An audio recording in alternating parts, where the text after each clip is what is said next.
आपने कभी यह सोचा है कि आखिर कबूतर ही लोगों की चिट्ठी लेकर क्यों जाया करते थे? किसी और पक्षी को इसके लिए क्यों नहीं चुना गया? आज के समय में अगर आपको किसी को कोई मैसेज भेजना हो तो आप बड़ी ही आसानी से उसे अपना मैसेज भेज सकते हैं। आज आप अपने स्मार्टफोन का इस्तेमाल कर एक मैसेज या कॉल के जरिए सेकंड भर में अपनी बात किसी दूसरे तक पहुंचा सकते हैं।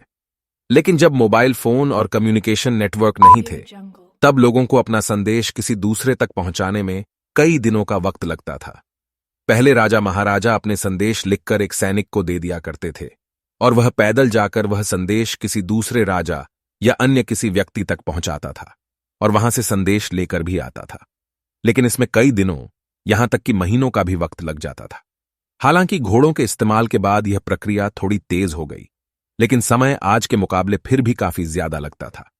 इसीलिए लंबी दूरी तक और कम समय में अपना संदेश पहुंचाने के लिए लोगों ने घरेलू कबूतरों का इस्तेमाल शुरू कर दिया। आपने कई फिल्मों में भी देखा होगा कि पहले के लोग कबूतर के जरिए अपनी चिट्ठी किसी दूसरे के पास भेजते थे। लेकिन क्या आपने कभी यह सोचा है कि आखिर कबूतर ही लोगों की चिट्ठी लेकर क्यों जाया करते थे? कोई और पक्षी क्यों नहीं? अगर नहीं, तो आइए आज हम आपको इसके बारे में बताते हैं। दरअसल कबूतरों के पैटर्न और चाल का अध्ययन करते समय यह देखा गया कि उनके पास दिशाओं को याद रखने की एक अद्भुत समझ होती है। मीलों तक हर दिशा में उड़ने के बाद भी वे अपने घोंसले का मार्गदर्शन करने में सक्षम होते हैं। कबूतर उन पक्षियों में से आते हैं जिनमें रास्तों को याद रखने की खूबी होती है। कहावत है कि कबूतरों के शरीर में एक तरह से जीपीएस सिस्टम होता है, जिस कारण वह कभी भी रास्ता नहीं भूलते हैं और अपना रास्ता खुद तलाश लेते हैं। दरअसल कबूतरों में रास्तों को खोजने के लिए मैग्नेटोरिसेप्शन स्किल पाई जाती है। यह एक तरह से कबूतरों में गुण होता है।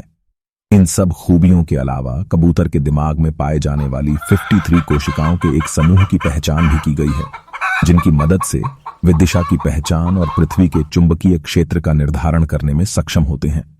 ये कोशिकाएं वैसे ही काम करती हैं जैसे कोई दिशा सूचक दिशाओं के बारे में बताता है। इसके अलावा कबूतरों की आंखों के रेटिना में क्रिप्टोक्रोम नाम का प्रोटीन पाया जाता है, जिससे वह जल्द रास्ता ढूंढ लेते हैं। इन्हीं कारणों से पत्र को एक स्थान से दूसरे स्थान पर पहुंचे के लिए कबूतरों को चुना गया था। वहीं घरेलू कबूतर चिट्ठियों को जल्दी पहुंचने में भी सक्षम थे।